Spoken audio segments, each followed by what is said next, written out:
Good evening, and welcome to Zero Hour, the survival horror card game for 2 to 6 players, where children face unspeakable terrors using dice and cards.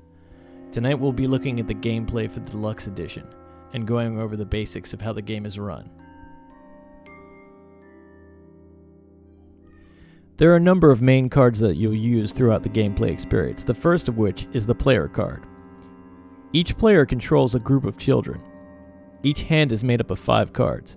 4 of these cards are player children cards. All the basic information is listed on the card, including the name, nickname, age, escape value, and sanity value. In addition to the information that's actually written out, there are a number of icons. The first icon shows the sanity value of the child. The next shows the point value of the child. And finally, the escape value of the child. In addition to the regular children, each player will control one gifted child that acts as the weapon or buff in the group. Each of these gifted children not only controls the standard information that would be listed on the regular child card, but they also have a special unique ability listed out on the card. This unique ability is paramount for keeping your other children alive and for using that ability against other players, other opponents, within the playfield. The next card is the sanity level card. This card is positioned beneath each player card and moves up and down based on the encounter or situation the player is experiencing. As the player experiences peril throughout the game, that number will go up and down. Time is controlled through 0 hour cards. Each of the cards are marked from midnight until 6 a.m. So the player actually has to survive 7 turns in order to make it to sunrise. The deluxe game features an additional 3 cards that give you 9 p.m., 10 p.m., and 11 p.m. if you would extend out your game to a full 10 turns. The game starts at midnight, and then each round a new card is turned over until you reach the final round, which would be 6 a.m. The deluxe game features exploration cards. Each of these exploration decks is titled and centered around a particular character, this case being the pale one. Each of the cards has a small red splotch with a number in the center. If you are drawing an exploration card, and any of your exploration cards has this splotch with a number, that means that you are taking an immediate sanity damage. In addition to that, there are icons which determine whether or not you are going to be rolling any extra dice. The 2 dice being the creature damage dice and the outcome die. The black icon shown on the pale one card here shows a slash, which means that you are rolling the creature damage die and you are not adding any modifiers to it. So with each exploration card, you're going to be given the information of the card, the story elements of the card, and then the icons to correspond with those story elements in a way that's going to make it go smoother and cleaner in terms of the process. There are 3 dice in 0 hour, the first of which is the event die. The event die is used for the standard game, and therefore not used in the deluxe game. This die is used in place of the exploration deck and determines what happens to the player and what experience they encounter, whether or not they see something, hear something, experience ambient activity, or direct encounter with the creature itself.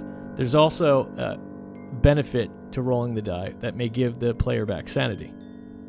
The next die is the creature damage die. The creature damage die is rolled when the player has an experience with a minion or creature. Rolling this die that determines whether or not the creature faces between 1 and 5 points of damage. If the player has received a skull and they miss their escape roll, that child is taken automatically by the creature and is lost. If a child is lost, there is always a chance to rescue that child. Finally, the numbered white die is the outcome die. This die is used to perform multiple tests, including the escape roll, that determines whether or not a child can break free physically or mentally from a creature's grasp. This die is also used to perform tests that involve physical and structural hazards.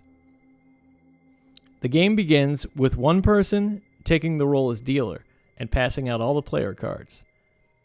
Once each player has their group of 5 children, including 1 gifted, in front of them, each player gets a sanity card to position underneath each child. Once that setup phase is complete, the game begins. The game begins with the Midnight card being turned over and positioned in the center of the table. Each person has their own deck in front of them, as well as sanity cards. The dice are positioned in the center, and the center portion is left open for any lost children. The exploration deck is placed in the center, and there will be a discard pile alongside it. Players roll off to determine which group is going to be first. Once that person's been designated, play proceeds, with a player picking up the first exploration card. The player then draws a card for each particular child, reading their experience aloud. The first card shown here is Whispering Names, which concludes that the player has experienced something deep within the forest, echoing strange sounds all around them. They recognize them as the whispering sounds of many voices. Because of this experience, that individual child has lost 1 sanity damage. In this instance, Elizabeth Frau, nicknamed Doll, is drawing a card from the pile and draws the Sanctuary card. The card reads as follows. Before you lay a vast grove with bird feeders erected on either end. You listen intently, but your ears detect no birds, and a quick scan of the sky yields only movements of the trees. The woods are never this quiet. This card, along with many others, detail out ambient situations that the player will counter that are not threatening, but give flavor and text to the actual adventure that are specific to the encounter itself. This card in particular being specific to the Pale One experience. Play then continues with the next child drawing a card. This child in particular is Arthur Schultz, the one they call Ace. Arthur Schultz has drawn the Raging Water cards. This is a natural hazard card, which is going to force him to take 1 sanity damage, but each child with him in the group needs to make a test as well to determine whether or not they make it through the Raging Waters, or whether or not they succumb to an injury. Each child is going to roll using their own individual escape value to see if they make it out. The first of which is Beatrice Stone, the witch, and she makes it out. The next would be Elizabeth Frau, the doll. She determines an escape, and she fails. Milton O'Malley rolls next, so he also rolls and fails. Charlie Marks, the hooligan, is the last to roll, and he actually makes it out without being injured, so both Elizabeth Frau and Milton O'Malley have been damaged in that experience. Next up is Milton O'Malley. He has drawn a Tendril Mass card. The Tendril Mass card is one of the minions that accompany the Pale One. So as you can see on the card, it lists out an automatic sanity damage for him experiencing and witnessing this Tendril Mass, and then a black die icon with a -1, meaning that he is rolling the creature die, and you would subtract 1 from the total damage output. Milton O'Malley must now make a creature damage roll, which he has rolled and gets a 3. So he applies the modifier to have 2 points of damage left over, and now he must make an escape roll. He has made his escape roll and failed, so he does take 2 points of sanity damage. The next up is Charlie Marks, aka Hooligan. He draws the next card out of the exploration deck, and as you can see in comparison, he has drawn a rather positive card, which is Watering Hole. And this basically determines that he will gain his sanity for finding this secret spot in the woods that allows him to regain some sanity. The next group then begins play, and the gifted child leading this is the Clairvoyant. She has drawn a card called Terrifying Form, which incurs 2 points of sanity damage. Now, after reading the card out loud, describing her experience with this horrible specter, she then moves her sanity card down and then pulls or drops 2 sanity points down.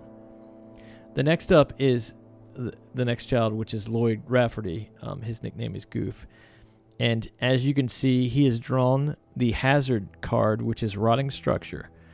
Now, Rotting Structure actually has 2 points on it, the first of which being an immediate sanity damage from being within the structural hazard and moving through it, and the second shows an icon with a T in the center, meaning an additional test will be made, and this test is going to be made by the child to the nearest right.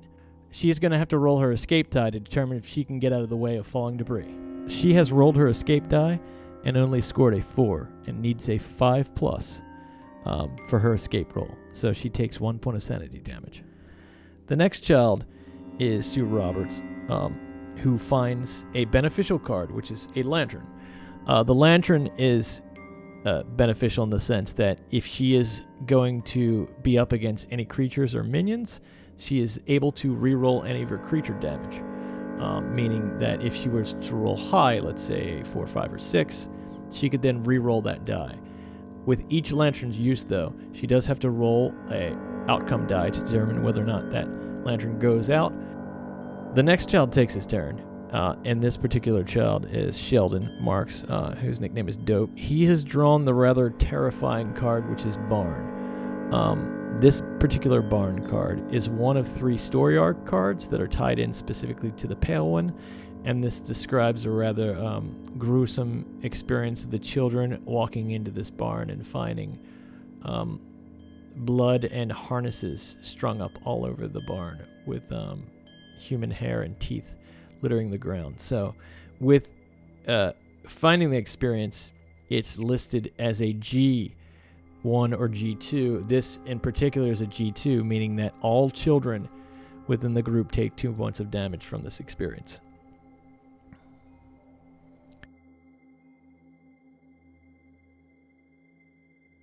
Next child taking a turn is Helen Tennyson, who is nicknamed Honey. She has drawn the Pale One card, meaning that she has had an experience with the creature itself. That experience frightens her, and she has to roll creature damage for that. She rolls creature damage and then rolls to try to break free of that, but fails. Helen has lost a number of health, so you can see she's dropped down. Helen has lost a number of sanity, so as you can see, she's dropped down to almost nothing. The third group then begins, the final in this particular turn, and the first group, this particular group being led by a gifted who is a seer. His particular ability is to rescue children at getting a +2 in that rescue die roll. He draws the first card from the exploration, which is not a handrail. Basically, it describes that he's groped around in the dark and wrapped his hands around barbed wire fence, trying to make his way through. As you can see, this occurs 2 sanity damage, and play then proceeds to the next child. The next child then is Jacob Kozak, whose nickname is Knucklehead. He draws the minion card, Animated Limbs, meaning that a number of limbs have come to life and started moving towards him. He is then going to roll the creature die to determine whether or not that's going to be severe damage, and then he's going to roll his outcome die, which is his ability to escape from that. So his goal is obviously to roll as low as possible. On the creature end, which he rolls a 4, which is not very low, and then he must try to escape. And the thing about this, it's a quite devastating roll because he added 1. The next child in play has drawn the River Below card, which is an ambient card that basically gives you a vista point of the child not encountering anything dangerous and having relative safety. They are not benefiting from this particular experience, but it's only there to shape the storytelling elements. Matilda Mathers has drawn the Needed Rest card, so she's benefited from finding a spot of safety and has given herself an additional sanity point. The final child in the group has drawn a Pale One card, and that's Paul Miller, the miscreant. He's drawn a Pale One card that has an additional +1 modifier, meaning he is adding 1 to whatever he rolls. In that circumstance, he has rolled, and luckily has rolled a 5, even with the damage he has gotten.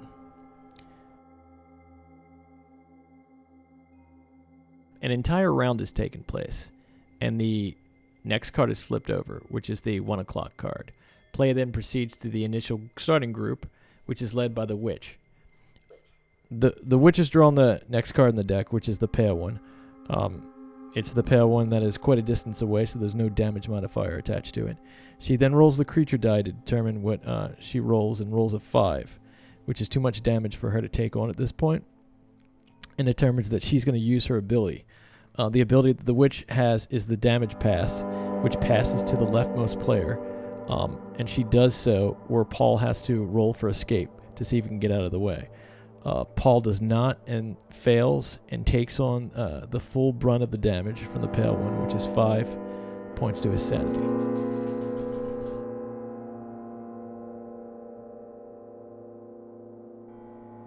The next child moves in position, which is Elizabeth Frown. She has drawn the Farmhouse card. The Farmhouse is another story arc card, and each of these story arc cards can be read in any particular order that all link together to create one master story, but do not need to follow a particular order. The Farmhouse card basically affects anyone in the group suffers an immediate point of sanity damage, but it describes a number of rooms that have been drawn on, and these rooms have direct correlation with the other experiences and the other locations that they've traveled to. The farmhouse in question she walks into has drawings of a barn and children bound in harnesses, and also children being piled up in wells. So that experience has caused everyone in the group to suffer. And then author Schultz takes the next card and begins to continue. So after each person takes a sanity damage, author will then take the next exploration card.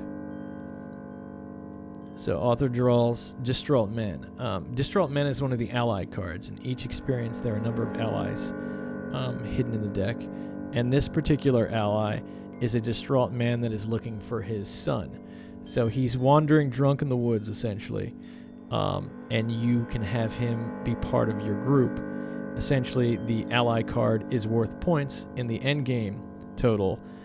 He can also be used to sacrifice himself to absorb the impact of any creature attack on any one of your children in the group.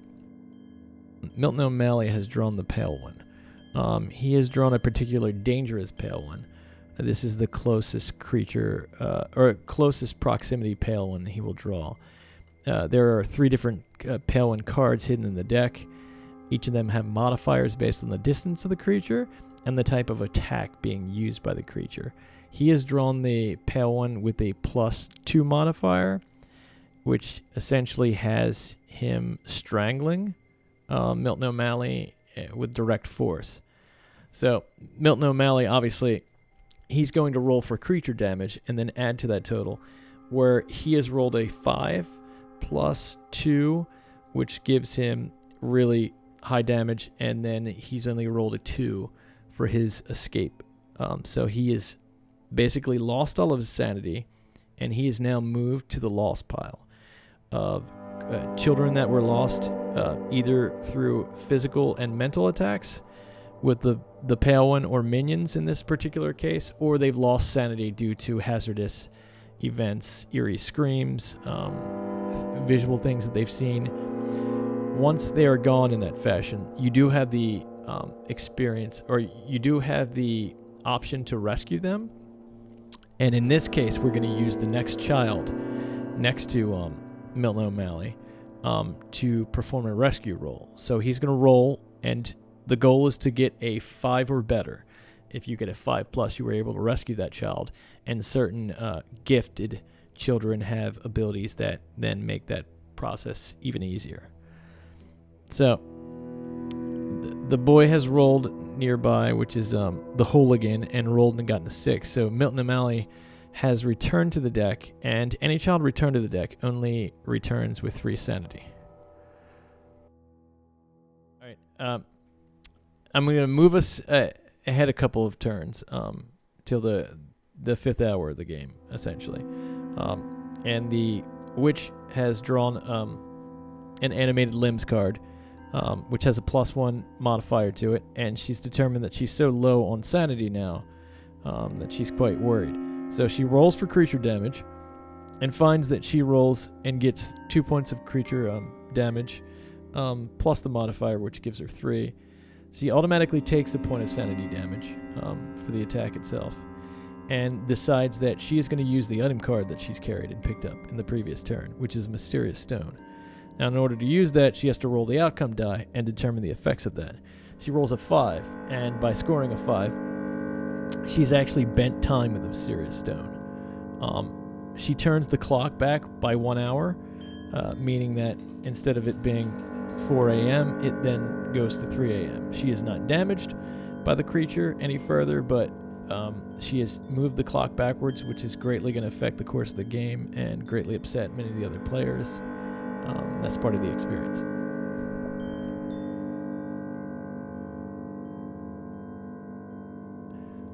So you can see how the point system works. And in this particular incident, we have 6 children which are being held by the Pale One. And each of the 3 players is then being shown to have specific cards.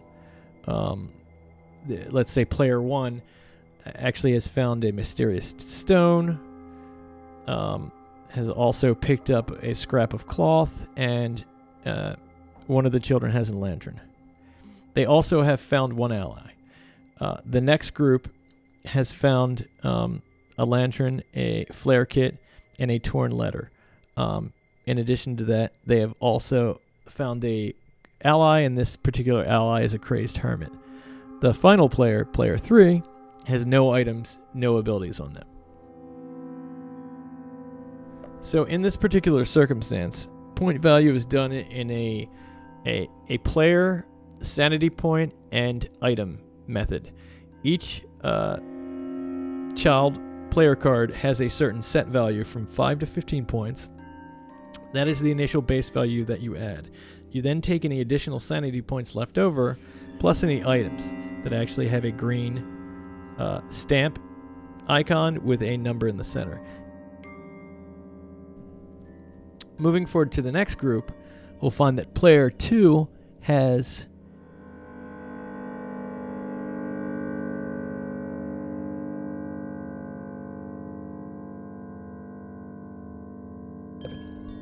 the final player has no items, a gifted child, which are worth the lowest because they tend to have the most endurance, and 2 10-point children.